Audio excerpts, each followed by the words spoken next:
Well, good morning, everyone. Thank you all so much for joining us for our August Coffee and Quality session. So great to see everyone today.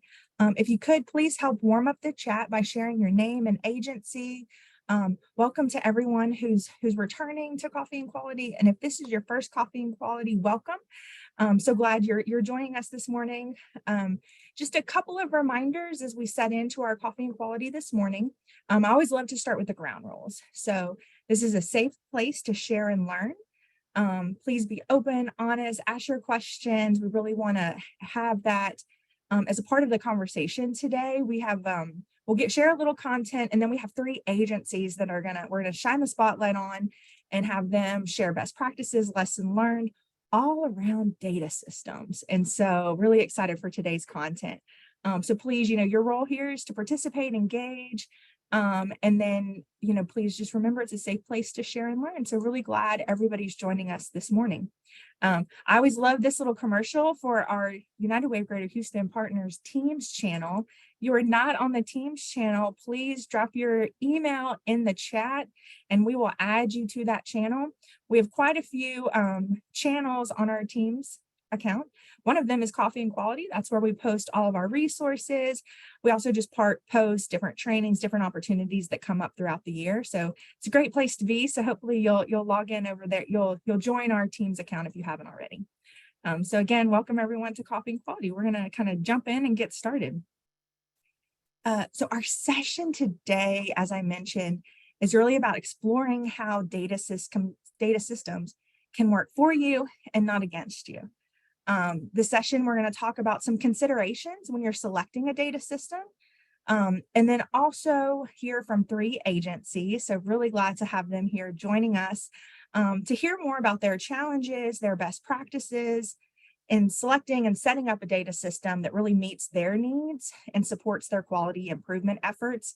I really appreciate these 3 organizations and these 3 individuals actually, because they really their data systems work for them. They don't work against them. They are their friend to their data system. And so I'm really excited for them to share with you all of that today. But in the meantime, before we get too deep into this, I would love to, if you could put in the chat, where do you enter your client data? You'll go ahead and put in the chat. I know everybody's got maybe a different system, maybe a couple of systems, so you can feel free to name drop them all. But if you'll put in the chat, where do you enter your client data? Salesforce, Apricot, ETO, Salesforce. Ooh, MyEvolve. Okay, Salesforce, ETO, NetSmart, Apricot. We use DonorView and Charity Tracker. Okay, Apricot, Salesforce, and tracking spreadsheets. Yep, we know those spreadsheets, don't we? Google Docs, yes. Casebook, Apricot, Qualtrics. Okay, Client Track. Should have done this as a word cloud to get all the systems coming up. Apricot. Seeing some themes, some Salesforce. Network for Good. Okay. Great. So thank you. I'll keep dropping them in there. We keep wanting to see all the different systems people are using. I feel like I'm seeing Apricot and Salesforce kind of tick up a little bit. But please keep dropping in what system do you use? Because selecting your data system can kind of feel like a search for the Emerald City, trying to find that amazing data system that's going to just be everything and anything to everyone. And there is a little bit, maybe not always a yellow brick road to that solution. But today we're going to focus on some of the things to consider when you're selecting your system or to determining if this system's meeting your needs. So just a disclaimer, I'm not going to talk specifically about any platform or endorse any technology vendor today. I'm glad that y'all are sharing in the chat so you can see that other people are maybe using your system that you're using, and that's actually one of the considerations. And so glad to see that there's some commonalities, but today we're going to talk about considerations, and then you'll hear from 3 organizations, and each one of them is using a different system. So you'll hear them talk about their system and their experience. So with that, I want to, just drop those disclaimers right there and we'll keep moving forward.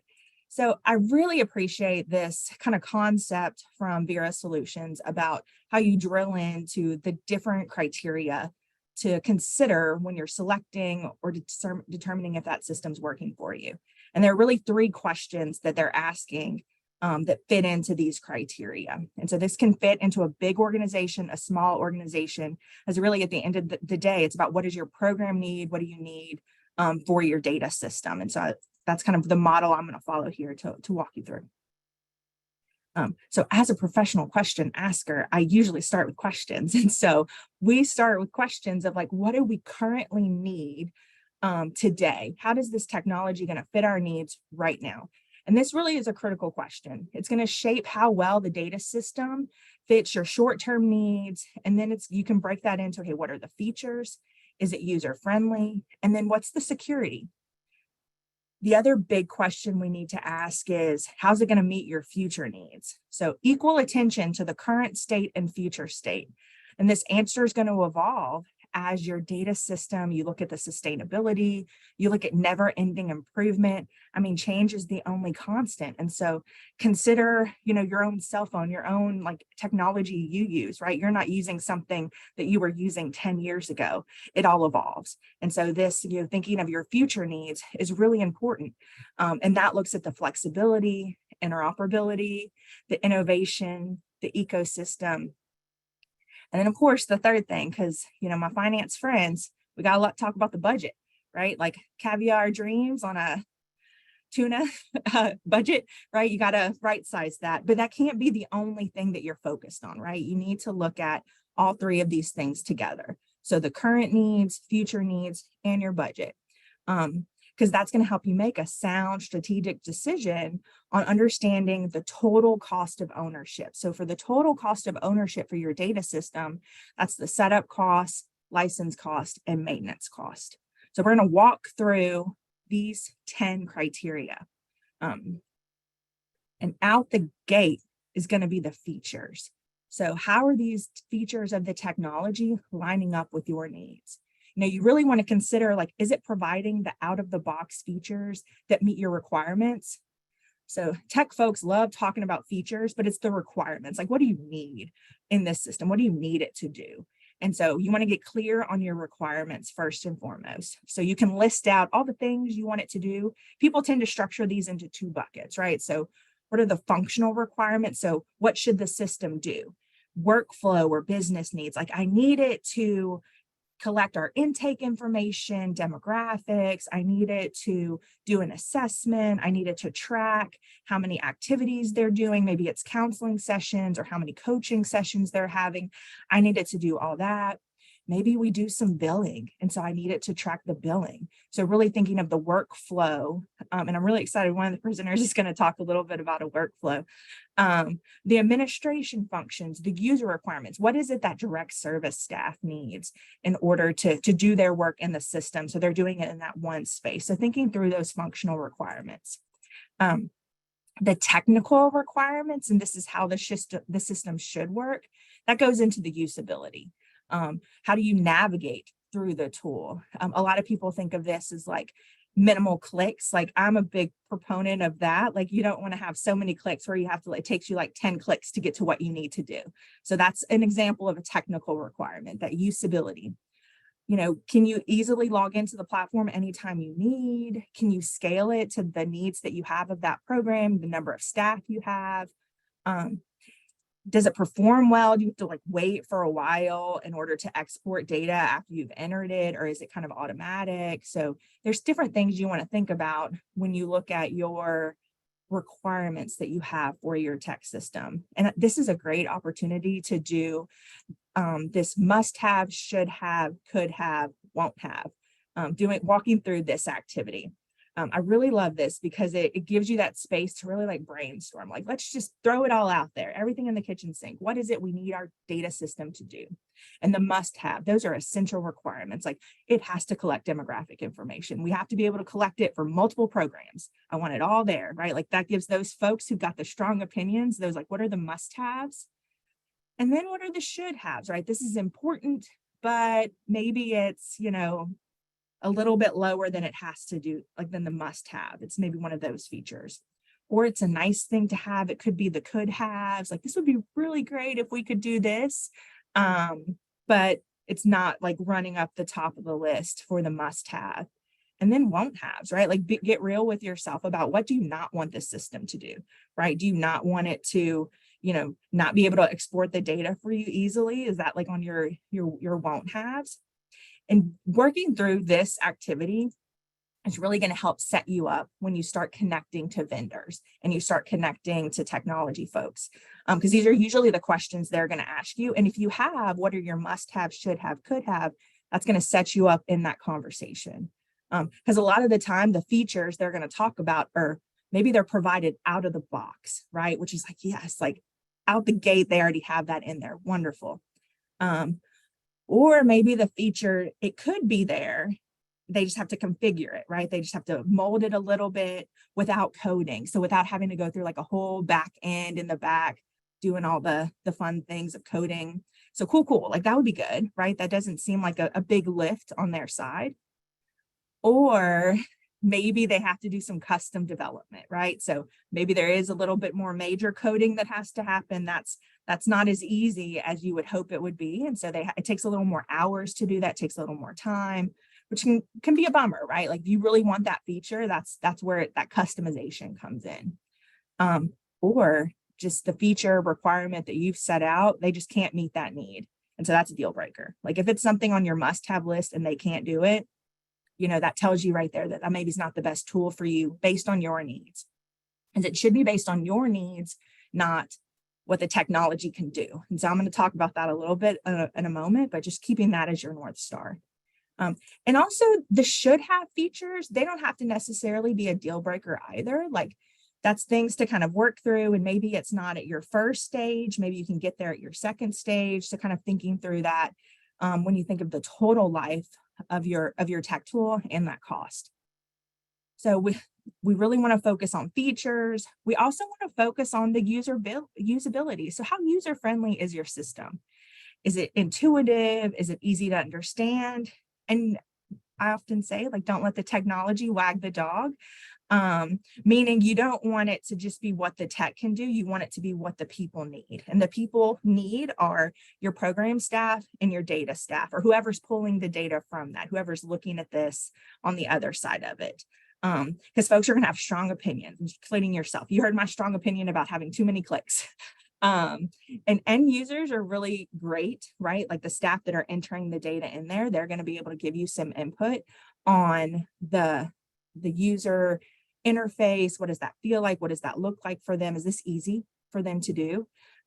But also on the backside of the user friendly, like we want to look at that perspective as well. How easy is it for us to do data management, to analyze our data, to do data visualizations through the tool?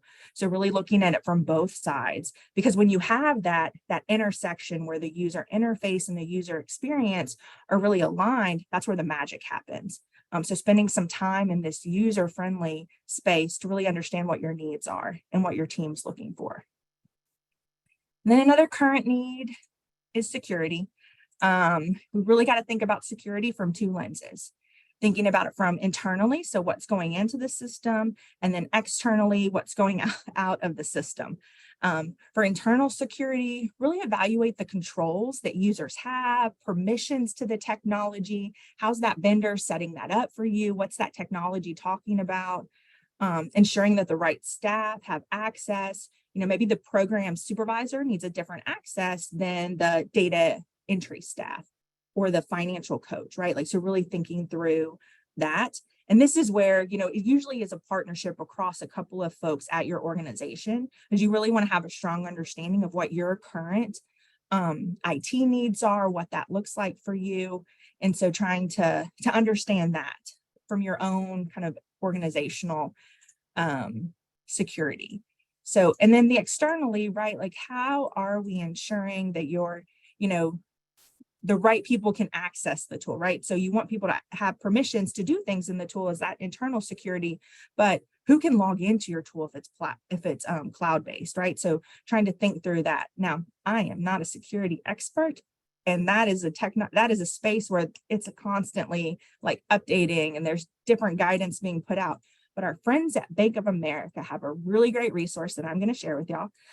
They have a cybersecurity journal, and this provides insights, trends, resources. It's a really great resource. So I'm going to drop it in the chat so you can all bookmark that for your cybersecurity reading needs and to understand this. But this is something you want to look through and like, what are your current needs for security? Talked about our current needs. Let's talk about our future needs. So we want to pivot into this. I always say, be kind to your future self. And this is where you want to kind of sit with this and think, right now, this is what we need, but what do we need a year from now? What do we need 3 years from now? What do we need 5 years from now? So really having that time to think through those needs, and then how flexible do we need the tool to be as we grow? And that's going to help you, really achieve long-term success with your technology. And this is really a really important factor to consider, but we often speed through this, right? Like we're like, oh, we need it right now. We need it right now. Take a moment, take a breath, and look and see, what do I need in the future? What do I need 3 to 5 years from now? Because remember that technology is often adapting our needs hand in hand. And so really wanting to make sure that you can upskill your staff to meet the needs of your technology. Are your staff able to learn how to configure and customize the platform for themselves? Or are you always going to have to rely on that vendor? Are you always going to have to need a consultant? Maybe sometimes you do need a consultant because you don't have the internal bandwidth to do this, and that's okay.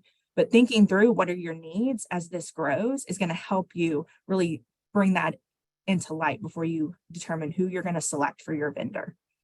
Right. So the flexibility is so important. It could be flexibility from the features that we talked about, those requirements, be flexibility from the reporting, being able to really pull out different information, flexibility from, how the system is set up to capture information, to share information. So really thinking through all of those. The other thing we like to talk about is interoperability, and it's often easier said than done. But how does technology speak to the other technologies of your organization? I often come to mind of, we have this data system, our CRM, we have that, but we have billing. And so how is our billing system connected or not connected? Or how is our Razor's Edge connected and not connected to our programmatic system? I got some smiles on that one. I know that is a thought a lot of people are looking at, right? Like, what is that interoperability? But I always go back to why. Why do you want those systems to connect? And that's going to help you understand what interoperability needs you have. So you want to think through that of like, what are the other tools that we have, and how do we want them connect, or do we want them to connect? Because that'll also help with your overall efficiency. So you can spend a little time on this space as well. All right. So interoperability, going into innovation, and this can be really exciting, right? Like new and shiny, like technology, it's always doing something new. But I'm like, innovation, that's great. But like, what are the tea leaves? Like, how do I know if they're innovative? Like, how do I read between the lines? And really to get a better understanding of a vendor, of a product's innovative thinking is to look at their release notes. So to be honest with y'all, like as this like force technologist I am, I love release notes. It's going to tell you what's happening in that tool. What updates have they had? What bugs have they had? And how have they fixed them? And so this can really help you understand, like, how often are they updating their technology? What are they doing with that? And you can every kind of, like, here's Slack with a release note, right? Like all kinds of apps, websites, tools have release notes. And so doing a little digging in that will give you a greater insight into that organization, into that vendor's innovative thinking. And some tech vendors are going to invest a whole lot in research and experimental development, so R&D. But that helps you understand, like, how ahead of the game are they trying to be? Like, are they really focusing all their time on innovation that's user friendly? Are they focusing their time on making sure their tool is interoperable with others? Are they being flexible? Really, where are they spending their time at? And that's going to give you some great insights. And this is going to help you answer kind of, what are your future needs? What is it something you're needing? And this is where you can evaluate on as well. So, because you don't want to be in it alone, right? Like, you want other people who have used the tool. So it was great to kind of scan through and see folks that were, some people were using Salesforce, some people were using Apricot. And so having this, being able to connect with other users really gives you this network of people you can talk to. How are they having their setup? I'll never forget, I was in a meeting recently and it was a handful of users of Salesforce, and they were all looking at each other's different platform and how their instance looked. And it was like, oh, I like how you set that up. Oh, how did you set that up? So having that network really helps you understand and then be a better user of your own platform. And so I think that's something to really consider, right? Find your people of your data system so you have that network. All right, so current needs, future needs. Now we're going to get into the cost. The cost, because my friends in finance, they're like, Jessica, you need to start talking about the cost here. So we're going to talk about the money, setup cost. So how much is it going to cost indirectly and directly to design, configure, and roll out this tool? And we cannot forget the rollout part. And this is where we spend a little time thinking about, are we going to buy it? Or are we going to build it? Sometimes you're in the middle, right? Like maybe you buy an off the shelf, but you customize it a little bit. So it can kind of be, a little bit of both. You want to work out what are your upfront investment you're going to need to get that tool up and running. And it could look a lot different. So maybe the tool can come straight out of the box and you can use it, or you're going to have to configure it. And so that's going to go with cost. But setup cost is not the only thing, right? There's consulting services you might have to factor in, training time for staff to use the platform, the internal time to test it, design it, give input. That is some sweat equity right there, y'all. It's sweat equity and extra gray hairs. I'm telling you, this testing and designing, like, because you want it to be, as good as it can possibly be coming out the gate, knowing that you're going to continue to evolve it. So give yourself a little grace. And the flow tends to look like this, right? We're going to identify somebody who's going to oversee this implementation, their staff time. We're going to consider, are we even transitioning to a new tool? If we already had an existing tool, do we have to, archive that one, legacy that system, and put everything in the new system? So there's maybe some time happening there, some training, considerations. You want to build in lots of time for that design and customization spot. I'm telling y'all, build in more time than you think you need. As that user testing, having folks, both perspectives, right? The front end, your direct staff who are maybe entering data, your back end folks who are doing the data management, having both of them have opportunity to test the tools is just going to make it stronger for you. And then you got to train people, provide support, because it's never just one and done, y'all. Training is never just one and done. So really troubleshooting that and giving time for folks to really get comfortable with it. Not everybody's comfortable with digital technology. And so just giving that space and providing that support. But then you got to keep planning for ongoing maintenance, updates, supports. And so that's kind of what you're thinking about when you start into the setup of it all.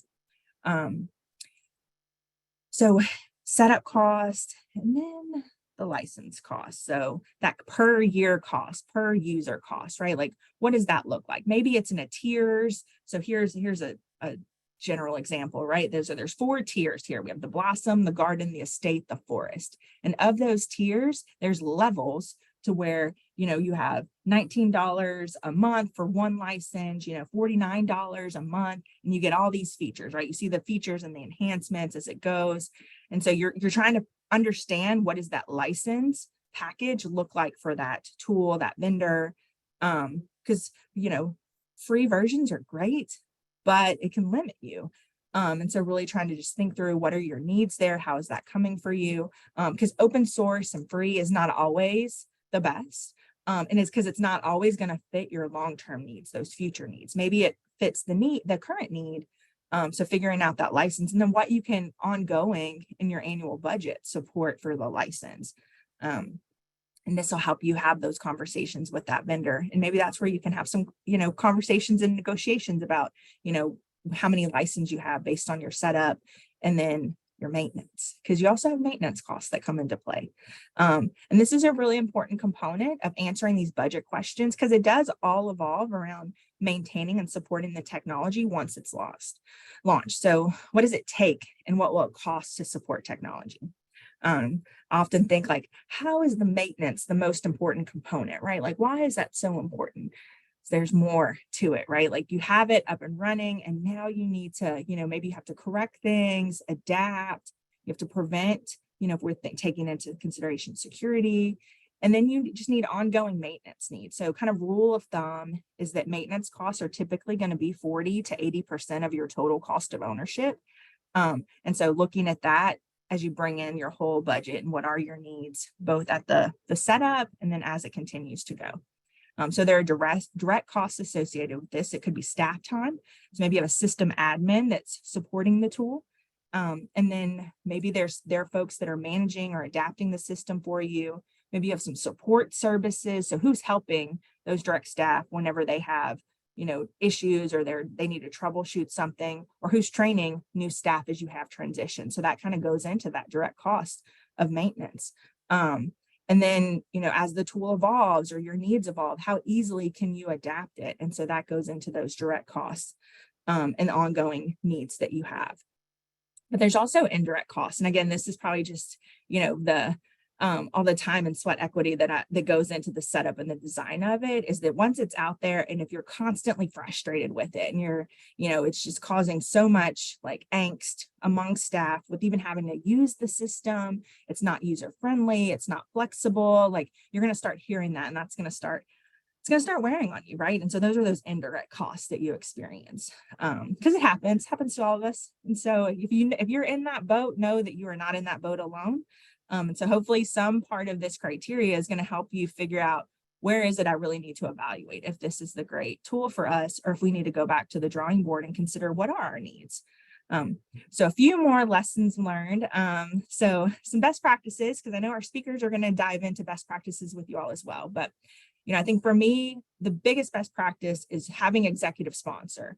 So you definitely want your leadership buy-in on this, but you also need their support. And I look at their support of three things. You want them to champion this, right? To be in those conversations with you when you run into I'm not really sure, you get into those spaces, having somebody there to, ping pong that back and forth with you, as well as a cheerleader. Like, it is a lot. It can go into setting up a tool, deploying it, and then continuing with the maintenance of it. So having somebody there at that executive sponsor that's the cheerleader for you can really help you kind of log through it. But then you also need a little muscle from them. Sometimes, you need to go into contract negotiation. You need to talk to that vendor about something that's a hard conversation. So having that executive sponsor there to help be part of your muscle can really set you up for success in the tool. I think it's really important to center the why. Why do we need this data system? What is your vision, mission, the work you're doing in the community, and how is this data system helping? How is this data system going to align with those needs rather than just technology for technology's sake? So really center your why. I really appreciate the saying from Brene Brown that's to be clear is to be kind. And you're going to have project management as you kind of get a tool going, or you're changing or making changes to something. And so being really clear on what expectations are, what it's going to look like, clear with communication, whether it's to internal staff or whether it's with a vendor or a consultant, being really clear in your communication. That's just going to really help set you up. I tend to think of things as a crawl, walk, run. So we have a proof of concept. That's like what it's going to look like, what we think. That minimal viable product, that 1.0 of something, maybe a 2.0 as it continues to grow, and then infinity and beyond, right? So crawl, walk, run, start really small. And of course, give yourself grace with this, give yourself like growth to know that maybe at that proof of concept or that minimal viable product, it's going to look like this, but we know it's going to continue to go forward. And so just giving yourself some of that. I call those the 2 Gs. So those are my best practices and some considerations. But now I'm really excited for you to hear from other organizations. We'll have time at the end for questions. So if you've got questions, just drop in the chat and we'll do kind of a group Q&A at the very end. But I'm really excited to introduce our next round of presenters. And so our first up is Amanda Hampton. She is the Director of Data and Compliance at Houston Area Urban League at Hall. So she's going to walk us through her data system, lesson learned, and challenges. Thank you. Good morning, everybody, and please excuse my voice. We had our national conference this past week, and this is the result of all those hours being up and getting everything put together. So I may be coughing through some of this, but just bear with me. I am with the Houston Area Urban League. I've been there for 4 years, and I've just been promoted to the Director of Data Compliance. So I live and breathe data, and I love this job, knew this is where I was supposed to be. So I'm glad to be able to give you a brief overview of our systems. Our mission to enable Black people and other marginalized communities to secure economic self-reliance, parity, power, and civil rights. I want to put that in there because the next slide will show you how we are achieving that. You can go to the next slide. So just to let you know that our missions and what we are accomplishing, we never will accomplish our missions, but we are accomplishing it. We are 55 years old today. This year, our programs include housing, health and wellness, entrepreneurship centers, workforce development, education, family support center for social justice, that's justice and education. And you can see how many clients we served last year. That's fine. So briefly, Apricot is our main agency database system. And for those of you who don't know what Bonterra is, Apricot Social Solutions is changing their name to Bonterra here shortly, if not in the process right now. This is where we gather all the information to do our reporting for all of our funders. So Jessica, you could click, please. We also use Cognito Forms. Cognito Forms was introduced to me a few years ago, and especially at a time when COVID kicked in, and we had to get some information from our clients very quickly and easily. And what we found out from COVID was that Apricot was not the most user-friendly system to use. So we went to Cognito Forms. The Cognito Form is kind of a more secure Google form. You pay for this, or there's a free version of it as well, but it's helped us tremendously. Our users use it for intakes, we use it for registration of events, and it has just been a marvel to have. And we export our information into Apricot, which is another issue because that's more data entry that has to be done versus having to go directly to Apricot. But from a user perspective, our client perspective, this was transforming. We were getting a lot of questions from our intake form, our online intake form through Apricot from the users, where our staff had to go and help them walk through it, answer their questions. Well, where do I do this? How do I do this? Did it go through? Then when we switched to Cognito, those problems and questions were almost eliminated, probably about 95 to 98%. Okay, Jessica, next, click. We also use CounselorMax. We are a HUD certified agency, housing agency, and HUD requires us to use CounselorMax. But like anything else, all of our data has to feed into our agency database, which is Apricot. So we are in the process now of figuring out how to get the data from CounselorMax into our Apricot database. Again, being heavy data driven, we definitely need key people, tech people to put this data in and monitor it. So it's very, very time consuming, but this is how we're set up right now, and this is what we have to work with. And you all know that all these systems are can be exported into a spreadsheet, Excel spreadsheet, and that's how we incorporate the data into Apricot. We also use SourceLink. We have our Entrepreneur Center, and that's a specific system that they require to do the data capture and reporting. And we don't connect it to Apricot because it has a very thorough reporting system, and how the funder needs it can pull all the information from there. And we're also in the process of I'm learning and using SharePoint, because we're now trying to get all of our client files onto SharePoint so that our staff will have remote access to every client file. So that's our new latest project right now, is to get that set up. So just in case, we ever have that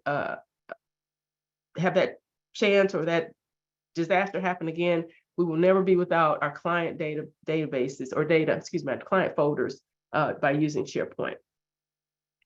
Okay. I'm briefly going to go through the features of Apricot. This is on their website, guys, and forgive me for not sourcing it at the bottom of that, but you can go to socialsolutions.com and pull this up and get all the information you need from it. It does have scheduling in there, the dashboards, attendance tracker, and multiple program sites. If you have a site in Houston and a site in LA, and they have specific program areas, you can set it up to be site specific, where only those people in those states or areas can see the information. Next slide. Some of the other features that it has, direct messaging, that's fairly new. You can text now. the Connect calendar, Connect scheduler. If you're doing case management and you want to set up appointments, Apricot will allow you to do that. And of course, it does client intake. And I thought that was interesting that they put that now at the very end of their feature state. For us and for them, that's really the most important thing for us right now, is to make sure we get able to capture the client information. Next slide. So here are my pros and cons of Apricot. It's a good place. The pros are to centralize your client tracking. We have all those different databases that we have to use and utilize. So it's a good way to get the information into one place to provide our agency information. Drag and drop form design is really, really easy. Once you get the hang of it, it's really easy. And so I love that about it. So we were, Jessica was talking about being able to customize the system. It is totally customizable for your needs and your agency needs and for your funders' needs to be able to capture that information. It's program and user specific access that I was kind of stating earlier, that if you have different, like the housing people our housing people don't necessarily need to see the education data. So we have different ways to set up where those specific program areas could see just their data, but then have access to all the client data if needed. Administrative and staff friendly. It's very user friendly, guys, for internally. Once your forms are set up and everybody's the training on it, it's very easy for the staff and for my staff to capture the information. Report generation, love it, love it, love it, love it. Easily, I say easily, but it can be challenging generating reports with some of the field choices that you have. But on a whole, the reporting is extremely easy to do. All right, Jessica, next slide. Cons, the cost. Most nonprofits will struggle with the cost of Apricot. I won't quote the price on here because it could vary from agency to agency, but it can be cost heavy. Out of the box, you have limited user accounts. You get, I think, 10. You know, if you're a medium-sized, even a small to medium-sized agency, 10 users is not going to be enough, because, you know, you really need all of your staff to have access to it so they can enter the data according to their programming. We found that it was not very client-friendly, as I stated earlier. That's why we had to go to Cognito forms. Yeah, I won't go into that. But if you want more information about Cognito, we can talk about that. And administration training. A lot of times I hear when you go to when you were going to the training, now it's all virtual. When you leave out of that training, you're not real sure what it is that you need to do and how you set up the system. They give you the information, and it's very thorough. It's very it's like a week-long training, so you'll get that information. But if you're not technically or logically minded, it can be very difficult to say, okay, I had the training, now I'm ready to put the system together. Let's rock and roll. Let's do this. So a lot of times people attend their training and their CEO go, I don't recommend that. I would say give your CEO a presentation after you've had the training, but send as many technical people as you can and database and logic-minded people to the training as possible. So then you guys can get together and talk about, strategize what needs to be done with your system. Okay. All right. First things first, get buy-in. Jessica kind of mentioned this a little bit. When you're considering your primary agency database, regardless of what it is, Apricot or Salesforce or any of the other ones, she mentioned, Jessica also mentioned, about the executive staff. Your CEO has to be in on this process. First of all, to understand the financial cost it's going to have, and to understand that when, as I get deeper into like with the staff concerns, sometimes your program managers and your staff are like, well, we have to use this system to do what we need to do. But then you need to, and your program managers can be very adamant about, no, we have to use this system. And that's all I'm concerned with. But, once you have those managers meetings and your CEO is involved with it, or your top management person is involved with that, it has to be reemphasized. This is our agency database. Yes, we have these other systems, but all the data has to funnel into our agency database so that we can report as a whole, not just as an individual part. And a lot of the staff concerns will be, as we talked about, multiple databases, and they definitely do not want to do duplicate data entry. That's where our data team comes in to help make sure that they are not doing duplicate entry and that we're capturing all that information for them and putting it into our Apricot system. Next slide. Other lessons learned. We talked about this a little bit beforehand. You need a data team, guys. I mean, I admire you guys who don't have at least a database administrator on your team, and for you to do your regular job and to try to be the person to enter the data, make sure the data is good that you're entering, generate the reports. I don't know how you do it, because I did it as just administrator for a little while, and it was a bear. So I would just suggest you have a minimum 2 people, the database administrator that knows your system inside and out. Your data entry clerk could be a volunteer, could be a staffing person. It doesn't have to be a full-time paid person, but somebody that you feel comfortable with. I actually have questions that I ask and a little test that I have them do to see, you know, do they really like data? You know, because it is the most tedious thing that you would ever want to do, 8 hours a day, sit in front of that computer and enter all that data from all the various programs. So they have to at least like being in front of that computer, you know, because one of my questions is, are you a social person? Do you like helping people? Or, you know, are you data specific? You know, are you, I can't think of the other word that I use. Not you're either social or logic. That's the two. And I asked that in the interview, and it's like when people say, oh, I just love being out in the community. I'm like, okay, we may have to consider whether or not this job will actually be for you or not. And again, having that logical and workflow mindset is extremely helpful, because you want somebody who can help you design your systems and understand what it is that you need to accomplish. You know, even though your administrator should be the person who knows that backward and forwards, but you need somebody to have a different perspective of how to achieve what you need to achieve with your systems.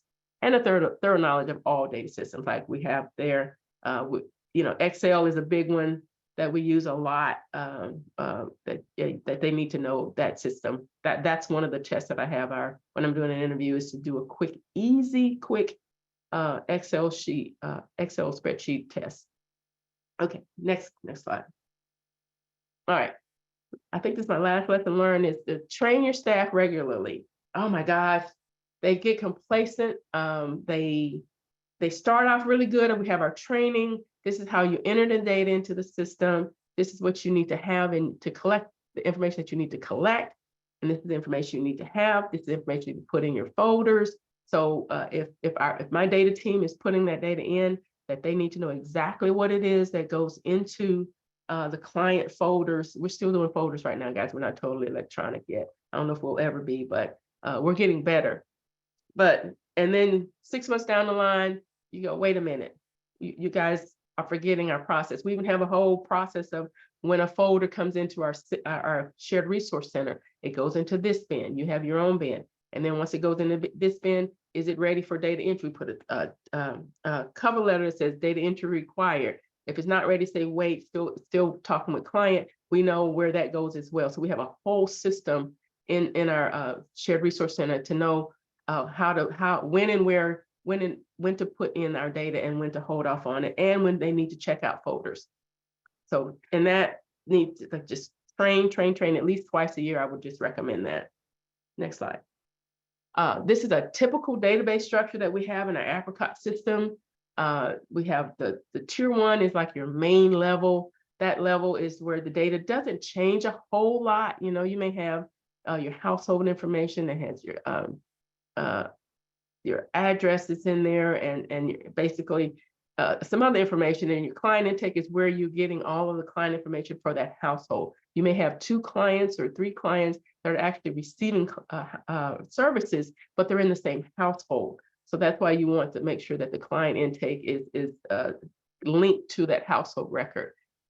With the client intake, we have other household members that are linked to that. Our tier 2 the tier 2 level in Apricot is where all of the services are taking place. That's where all of the day-to-day, where you're capturing, which programs they attended, which services they received, this with the service tracking, any class enrollments and attendance that they've attended throughout the year. So obviously one client could receive services from our workforce or our family and engagement, and they also can participate in our health and wellness. So this is where we would track all of the service for that one client. Now we have our youth intake as well, which is very similar to our client intake, but they have a whole different range of services that they provide, that they receive from us.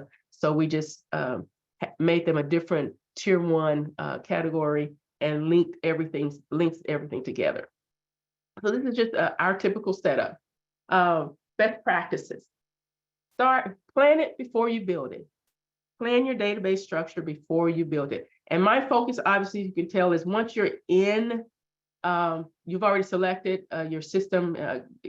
Jessica gave great input on how to select your system. But once you're in it, plan it before you build it. Start with your funders and agency reporting requirements. Guys, this is the most important thing I can tell you. Where place to start is start with your reporting requirements, because if you don't know what your funder needs or your agency needs, and that means from your CEO down to all of the program levels, you won't know what you need to capture in your database. If your agency needs to know how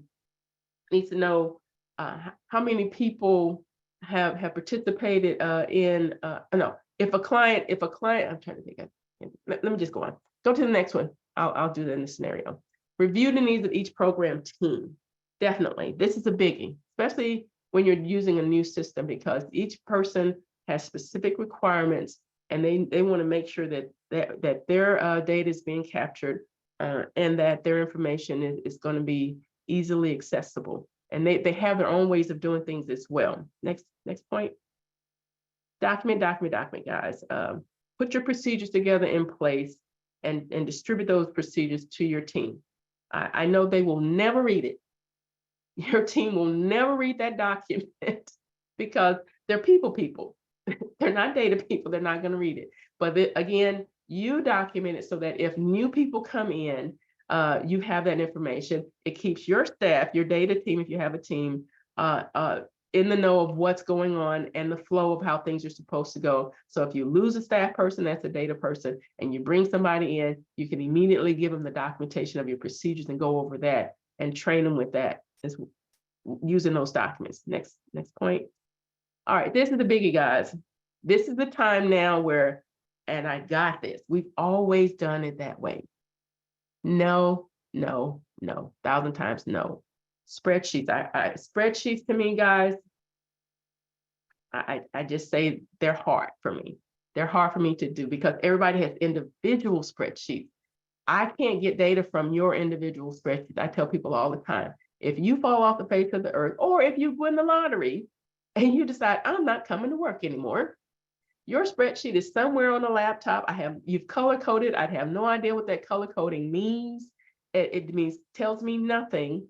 But I need you to get rid of the spreadsheets and become on Team Apricot Salesforce, our agency-wide database. So we need to make sure that everybody has access to the data, which is another reason why we use Cognito as well, because everybody can see who has access to those forms can see the data that you're tracking at one time.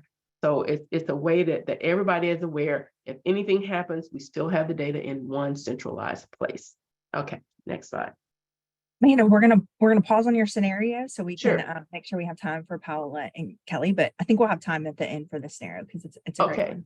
So how much time do I have?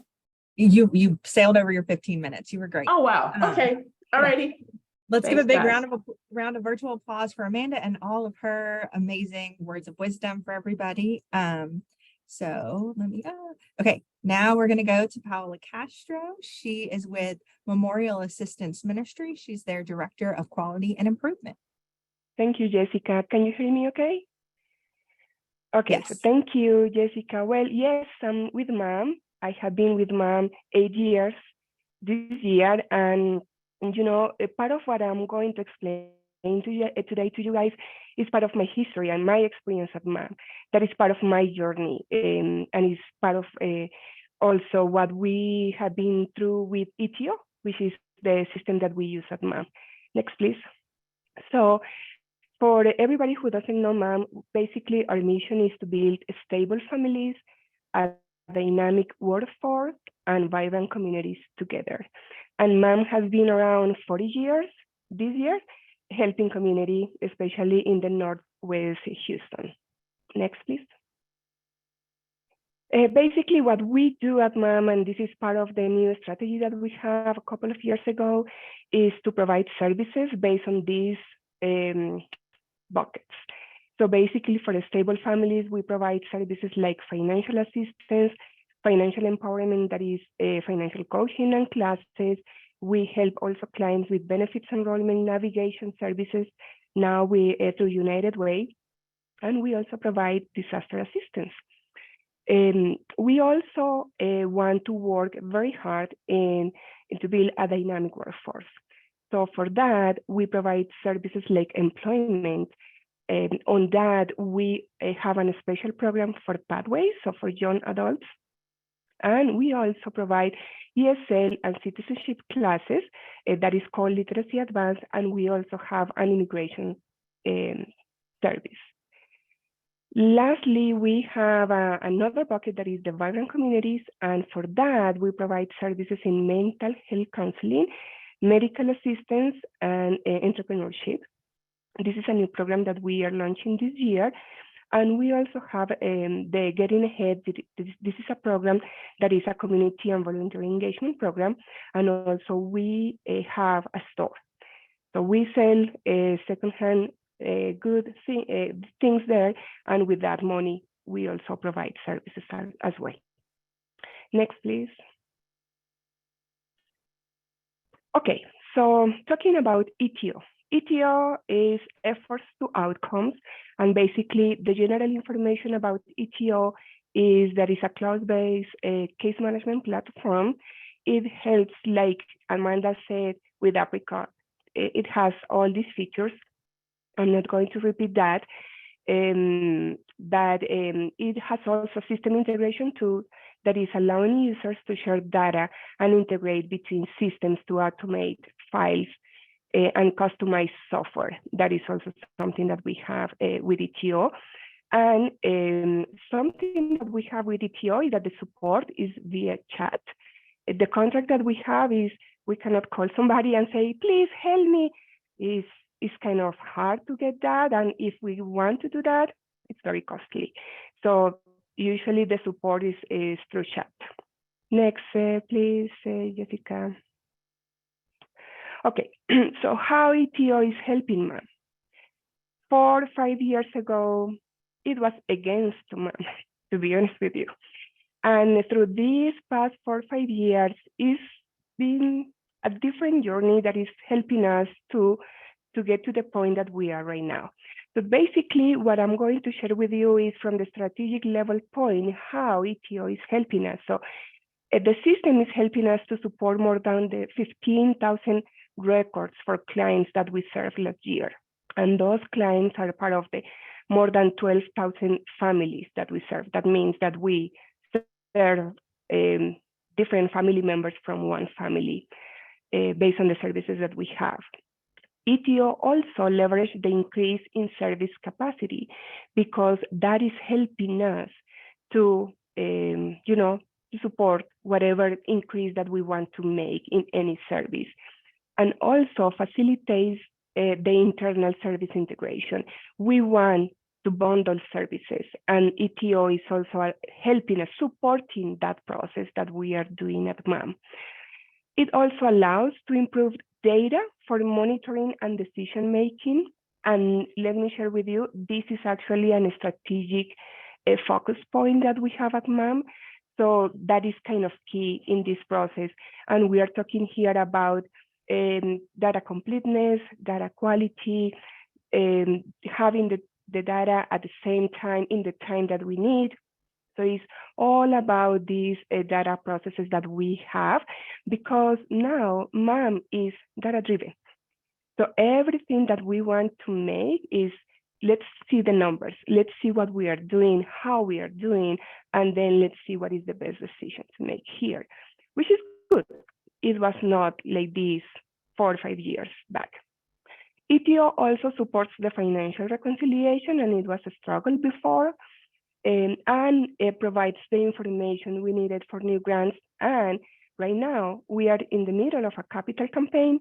The capital campaign is that we want to raise a lot of money to expand our campus. At the main campus is a memorial area. So for that, you know, every time that we have a need, a big donor is asking us for ROA, and Jessica is very familiar with that. And I said, okay, so how we are going to pull this information? What information we need to pull? So it's when we need to see, okay, ETO needs to help us, and we pull the information right there. Next slide, please. Okay, let me talk about challenges. And when I was preparing this presentation, I thought, okay, I cannot talk about the tool per se. It needs to be along with process. And it's kind of what Amanda presented before, right? So basically, based on our experience, ETO is not very user-friendly. It helps us, you know, to have some data accuracy, but some years ago, it was really hard to have it. And the time in pulling reports, it was so long. And the complaint from our former CEO at that time and my former supervisor was like, I don't have the information in the time that I need. And then it was unable to custom reports. And it was like, new existing reports, we need to call them. We need to call Social Solutions because we cannot modify anything. Modify forms, it was also really hard because, well, it was really hard at that point. It was from the system perspective, not enough flexibility, and also because we may not have the right person doing the changes that we needed in the system at that time. We don't have the self-service for clients, and with this, I am talking about that clients cannot populate intakes like other systems that you just need to send a link, or Cognito.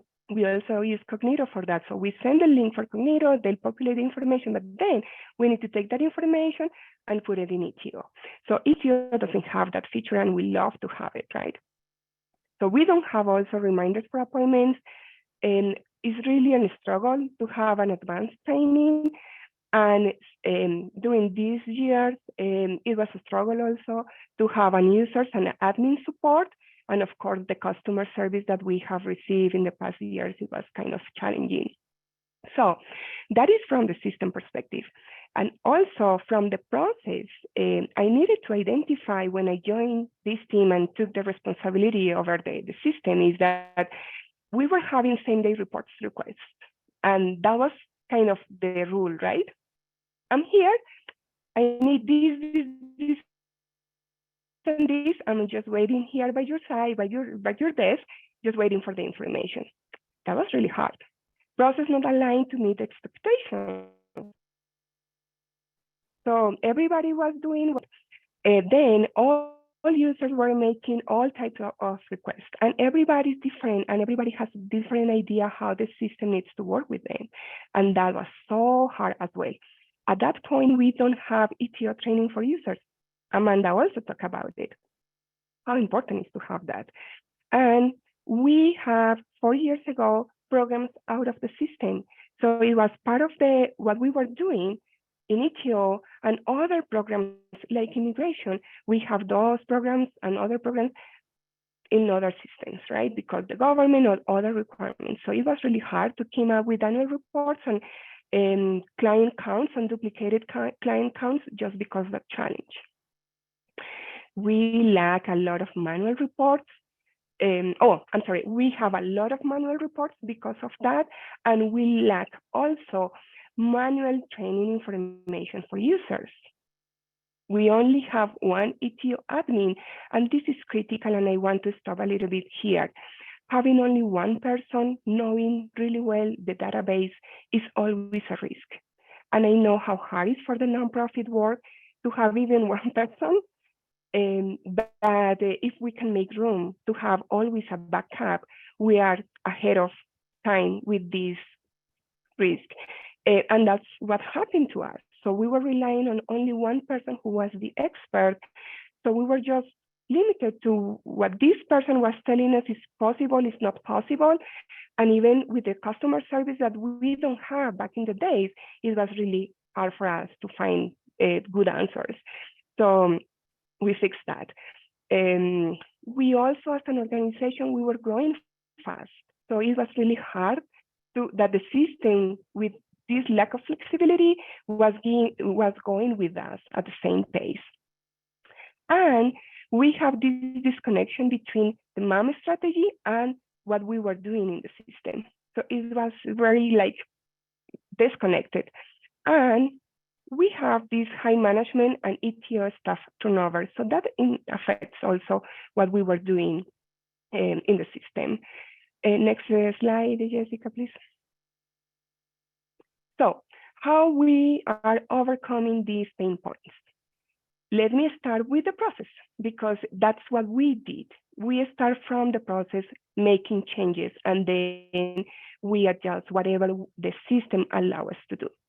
So we have in place now a new request and approval process, so everybody knows what to do, what form to use, what time they need to send the request, and everybody's aligned with that. We improve the data collection process, the quality update and completeness process, so everybody now sticks with the same processes. We have a new ETO training for new staff, and for current staff, we have office hours. And only management is making major requests. In the past, it was everybody, and now only management, because only managers know how is going to be the impact in the strategy for this. Of course, managers can gather all the information from users, but only managers are approving those changes, big changes. And we have now all programs in ETO. Everything that we do at MAM is in ETO, and we have this rule: if it's not in ETO, it doesn't exist. We develop reports in ETO to replace the manual reports, and we have more staff learning the admin role. So after that, I received all these complaints, ETO is not working, this is not good for us. I said, okay, so let's do all these changes. And then guess what? It was my turn to get a deep learning on the system. So I had more information and more criteria to say, we can do this, we cannot do this, or let's find a better way. So it was not only relying on one person, but I took this opportunity to learn more and have a better perspective on what we can do better with the system. And it's not like always a pain with the tool that we have. We connect everything that we are doing with the system with the MAM strategy. And now, because I am overseeing that, I am able to connect that. And that is a key. It's important that the system is not just the system, or it's not the system, it's the person who is in charge of the system that is connecting the dots with the strategy that you have at your organization. And of course, there is a transition process, setting expectations with new staff. So in this process, we needed to have new people who has better skill set, because we were talking, and Jessica was talking, it's not about what I need now, it's what I'm going to need in 3 years, in 5 years. So in the past, we have somebody who was helping us, and it was okay with the needs that we have 5, 10 years ago, but now we are facing the challenges that we need more things. And I know, I already shared with you, now our CEO is all data-driven and all the high management is data-driven. So I need another person who is ready to, comply with that expectation. So yes, we have a new data manager that is in place right now and is in charge of the system. And that is what also we needed to do. So from the system perspective, what we did was develop validation process and data quality. All the processes, we replicate that in the system. We clean up and organize report data. Cleaning process is key. Every year, every 2 years, whatever is more convenient for you is key to have a really good database. hire an ETO expert. So with this struggle, we need to have an expert who is guiding us through this process and also doing the major changes and also training the new staff. And that's what we did. We escalate the issues with the high management and have the buy-in for them for all the struggles, and they support all the changes that we made. And after sharing all with you, we still have some pain points, and that's when we came up with the decision that we are going to move into another system. But let me tell you, as of today, ETO is working for us. It's just we are making the decision because we need to be ready for the next challenges that we are going to have.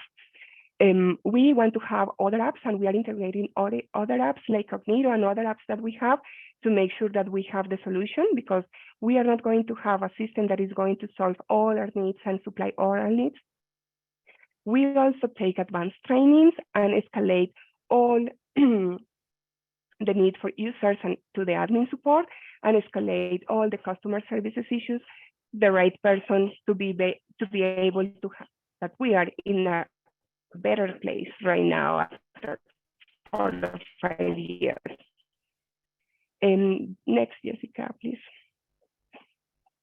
Yes, thank you. So lessons learned, and this is kind of the summary. I already told you guys there is no system that have it all, and no, I guess you all agree with me. We would like to have it, right? But it doesn't exist yet. Just because you can doesn't mean you should, and that is a rule that we have at MAM for many, many years. And this is because everybody was making all these crazy changes, and everybody has all different ideas and needs. And the system, you know, we can go with the system whenever we want to go, but doesn't mean that we should. We need to stick with what is more important, the easiest way, the focused way, and something that is going to be to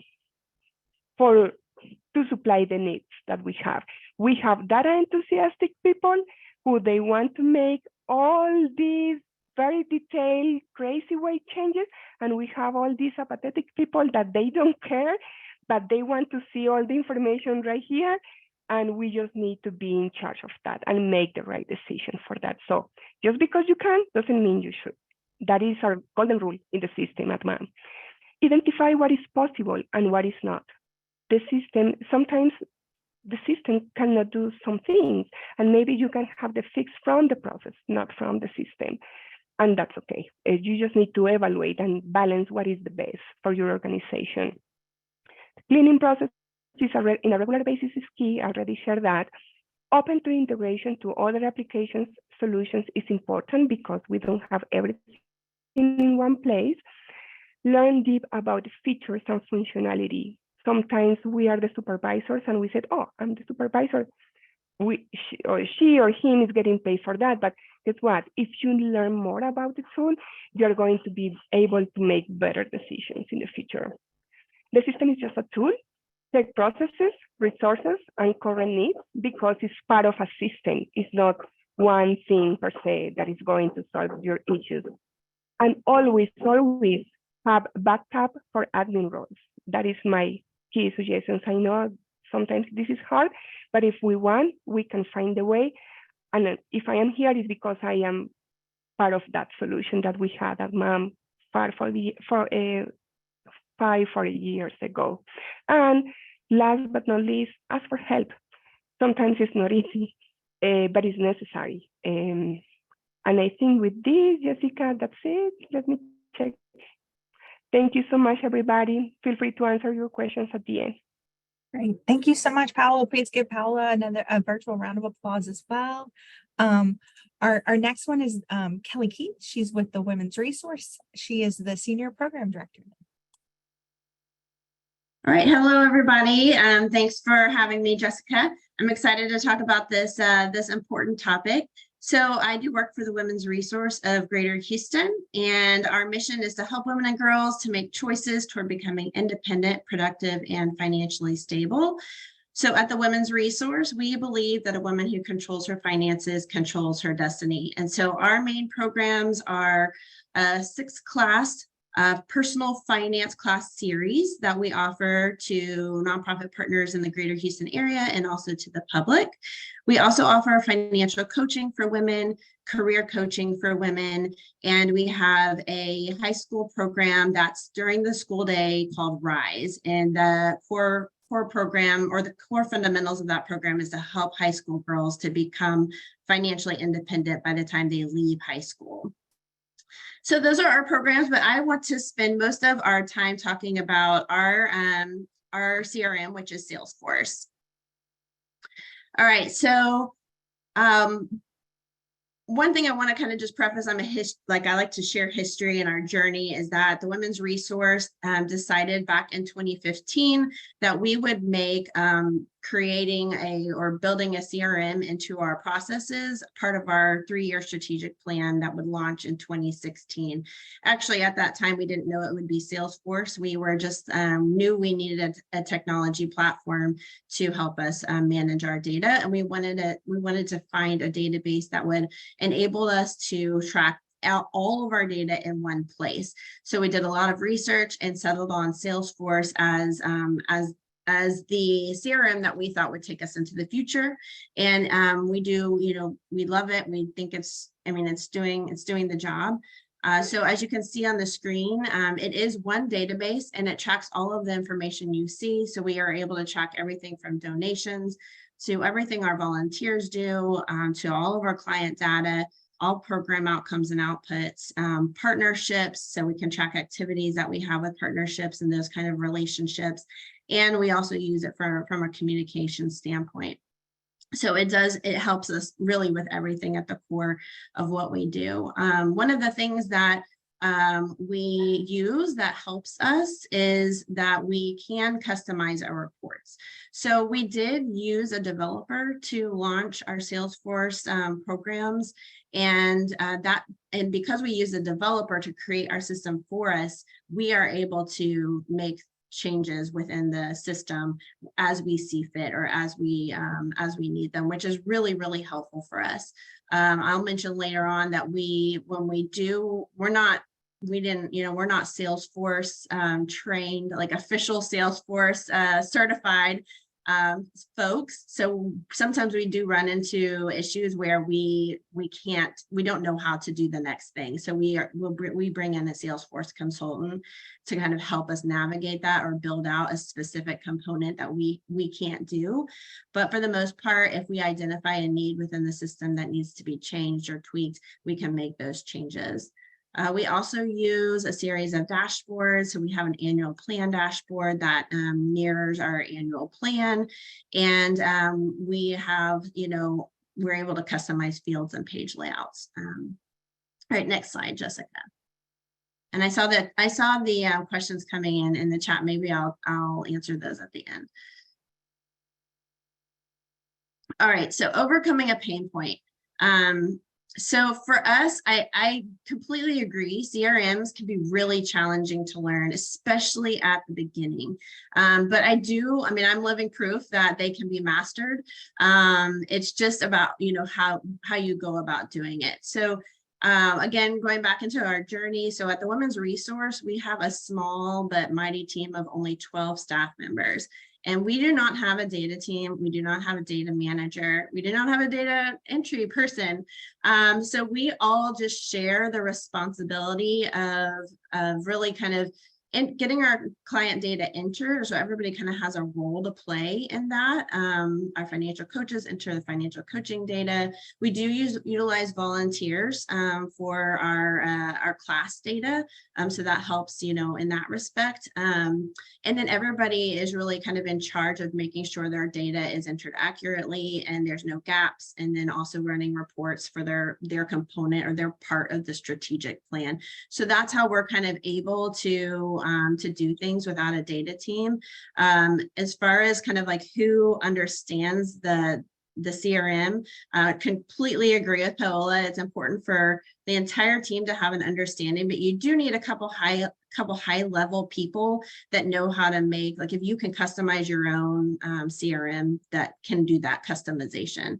So at the Women's Resource, that's myself and our executive director are the two people that are able to go in and customize. So how have we been able to kind of overcome the nitty-gritty kind of challenges that sometimes come with onboarding, staff, or just kind of managing it from a day-to-day? So one of the things is that we use how-to guides. So we try to create a how-to guide for our annual plan. So for instance, for our annual plan, I think we track about 8 to 9 financial coaching data points. And so we have a financial coaching how-to guide. So anybody who, like any of the coaches who are pulling that data, pull it the same way every single time. Because sometimes you can kind of think through data requests in multiple ways. So in order to make sure we're being consistent, we have how-to guides. We have a how-to guide for the United Way quarterly reports that we do. That's about 15 pages long, and that helps us to, make sure we're pulling the data the same way every time, but then to train new staff on how to pull that data, so it's not just one person who's having to do it on a routine basis. And so this can really help when you're bringing on new staff, but it also helps. That helps me. From quarter to quarter, when I'm pulling quarterly reports, sometimes I forget, how I pulled it the last time. So to have a detailed guide that walks me through each step saves me time. And it also gives me confidence that, I'm doing it correctly. And then we also have used Zoom. The pandemic has given us a few gifts, and I think one of those is Zoom recordings. And so whenever, I'm training a new staff person on, how to pull reports or how to do a certain process, I think Nike put something in the chat about this earlier. I just record it. And then we have I save in our OneDrive and SharePoint, because recordings take up a lot of space, but you have more space in your OneDrive.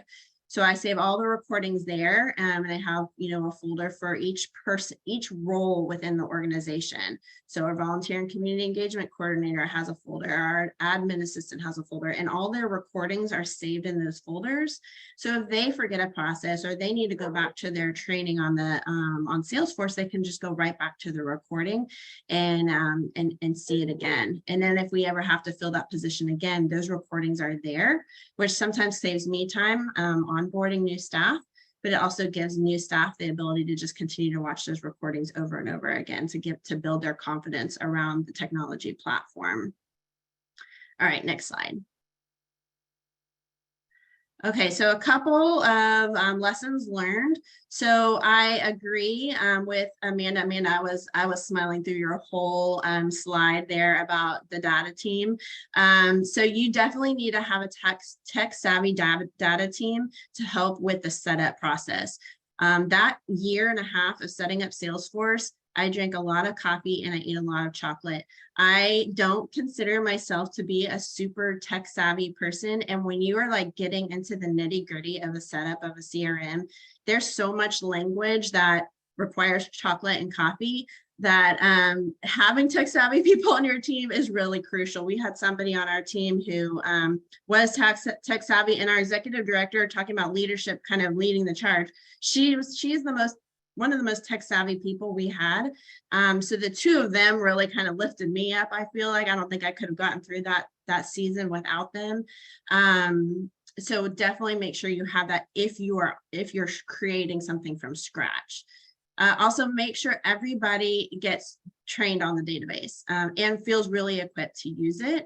I would also say, just to make sure that you are, I think Jessica talked about this in her intro, that you're doing this at a time when staff have capacity. So going back to kind of like, if you're deciding to bring on a new CRM, make sure that your staff have capacity at that time, because it does take a lot of sweat equity. It does take a lot of like mental capacity. So if somebody if they're already at full capacity in their positions and then they're having to bring on that workload, it's just not going to be as efficient and effective of a process. So I definitely think that that's really key. CRMs are great, but they do have limitations. So I think this was kind of just something we didn't really understand. We thought Salesforce could just do it all. And when we actually built it out, we realized it really can't. Like, it can do a whole lot of things. It really can, but you have to, there's some reports you just have to export and you have to manipulate yourself. So I think just going in, understanding that, yes, there's some, dashboard reports that'll just spit out a number and give you like exactly how many clients you serve. But if you want to really like understand some of the higher level, like, how many clients increase their credit score, from their initial enrollment date to this date, sometimes you have to do a little bit more digging, a little bit more changing of the report to get those numbers. And then lastly, just be curious. So we have this is like a philosophy at the Women's Resource. Be curious when it comes to your CRM. So, and also Salesforce doesn't lie. So if something doesn't look right, it probably isn't. There's probably something that's like not correct in the way you're pulling that report. And you should dig into that and really kind of see what's going on. If something is sticking out to you in the data, look further into it. Like if you're like, I wonder why this is pulling this way. That could be a really good CQI discussion. Like a really good, let's bring this to the team and kind of dig into this a little bit. Salesforce can really help you see trends in your data that you could never have seen without it. And that probably is true for the other CRMs that have been discussed today as well. It can pull all kinds of information. So even if you start from a point of curiosity where you're like, I'm curious if this is creating this problem, or if this could help with this, you could use your Salesforce data to try and pull a report around that curiosity point and really maybe get to the bottom of it and create a CQI, plan around it. All right, best practices. So Paola mentioned this, accept when you don't know something and ask for help. I would definitely say this is just a good philosophy across the board for your entire team. So if you have a staff member who doesn't feel comfortable with Salesforce, encourage them to ask for help. It goes back to the making sure everybody feels confident about the CRM and utilizing it. And you want to make sure that your team does. And so make sure you invest in that training time, invest in those one-on-ones where you're really walking them through their questions. And so that involves, leadership, making sure that they have time, to give back to those staff members who really need that help. And then also just as somebody who is who's managing the CRM, it's important to ask for help. So we just launched a career coaching program last summer, and that means building out an entire career coaching, component in our Salesforce database. And that has been tricky. Like I'm thinking like, even after this, like I need to get with a few people just to kind of like, a few of our Salesforce people on the line who are doing career coaching with Salesforce. But I've kind of reached a wall in terms of my Salesforce knowledge, where I reached out to our executive director and said, I think we need to talk. We maybe need to get with a developer and kind of figure out how we can continue to build this out in a way that it's really going to meet our needs. Make sure you have a growth mindset and you're open to learning, because it's all a learning process. And you want to make sure that everybody on your team doesn't feel defeated by your CRM. So just make sure, everybody feels they have the space to kind of learn and adopt and ask for help. Make sure that you share helpful feedback with other people on your team. So if your CRM isn't doing something that you think it should do or you want it to do, ask your team, hey, can Salesforce do this, or can ETO do that?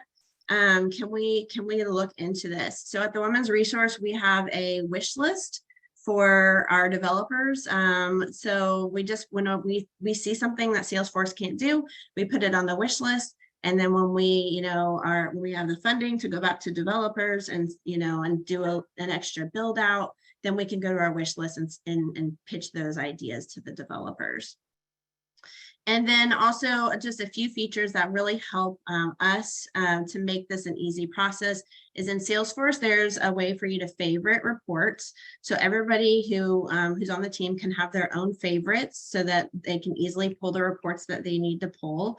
We do use dashboards, which is a way for you to put reports on a giant screen that shows you like different things you're trying to track within your organization. So Salesforce dashboards is a a great visual, but then also a really great way to just kind of easily be able to check on the data that you manage. We label reports, so we're all about organization. So making sure, you know, you properly label the report, maybe even in the description, I make a really detailed label about what that report is specifically pulling, the dates, the, you know, the intricacies. So then that way, when somebody's looking at it, they can see, okay, that's the report I need to use. So organization is key. And that's it for me.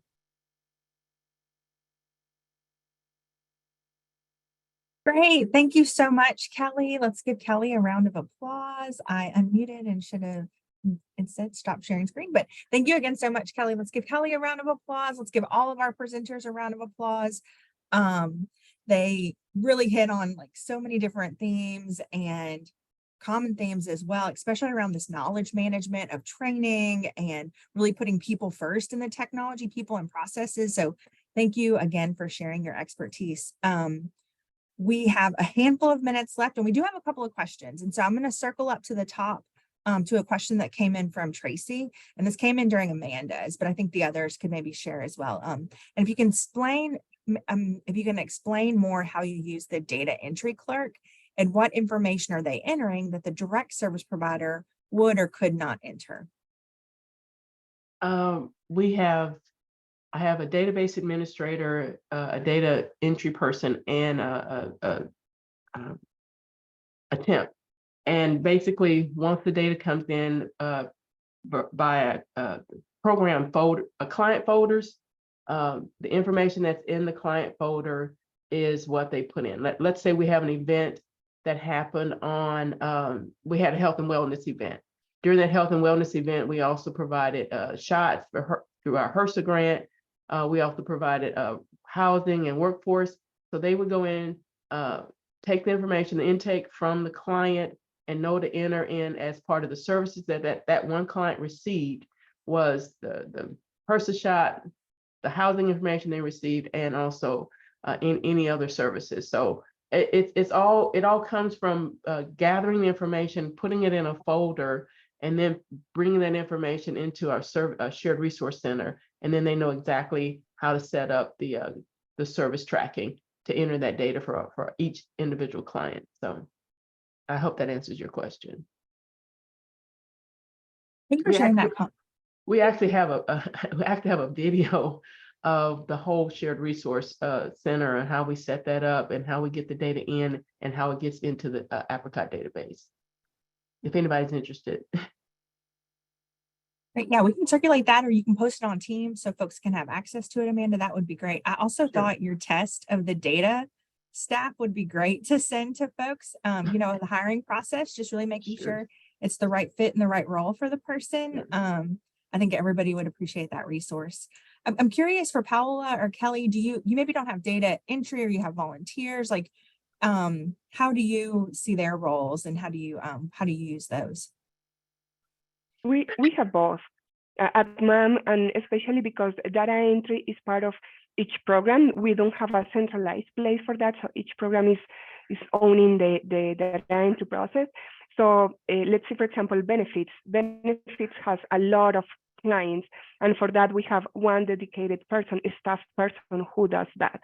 But for others, like let's say, for example, for the people at the front desk, and they are talking about appointment clients, walk-in clients. So we have a staff who are screening, but then we have volunteers doing the data entry. So each program has a different process for that, but the process for data entry is the same for everybody. Thank you, Paola. Yeah, and for the women's resource, you know, as I had mentioned, our team for any kind of coaching or even our high school program, all of that data entry is done by staff. The only data entry that we utilize volunteers for is our financial education classes. And that is done in-house. They have to sign a confidentiality agreement. They have to go through training. We have 4 people that oversee the data that's entered by volunteers, just to make sure that it's accurate and it's being done correctly, and that we're getting it all in. But we usually have over 2,000 clients who take our financial education classes. So we could not do that as a staff of 12. So we have to utilize volunteers for that part of our data entry.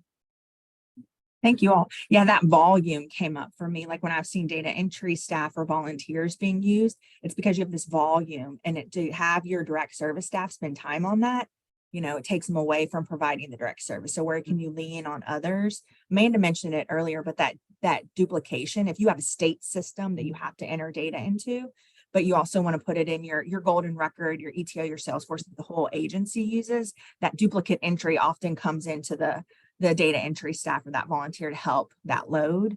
And then as well as the setting up the services, I think that is a pro tip right there, that you have a service, you have a program that clients coming into, and there's a laundry list of services they're automatically going to receive. If you have that set up, that then helps that direct service staff just log it in as it goes. So it's kind of like being kind to them in their future, and then helps everybody stay on track for your programmatic work. There were a couple of extra questions about Salesforce. And so I know Kelly, you know, offered up her email to connect afterward. I've got a handful of Salesforce consultants that are as well, that we can share their contact information, because that's a big network as well. But thank you all. You're giving us 2 extra minutes. I know it's 10:32. I think we probably could sit here and talk more about this and answer more questions that you have. But you know, again, huge thank you to Kelly, Amanda, and Paola for sharing their expertise today. We would love your feedback on this session. We have one more session for the year. We'll release our 2024 calendar, you know, here in the coming months, but our next session is actually going to be a case study. So we have a research project going on with an agency, a nonprofit partner, Angel Reach, and the Kinder Institute. And so we're going to do a little presentation on that research project at our November Coffee and Quality. So I hope you will join us for that one. So please RSVP, and we hope to see you again in November if we don't see you beforehand. So thank you all so much, and hope everybody has a great rest of the day. Thank you.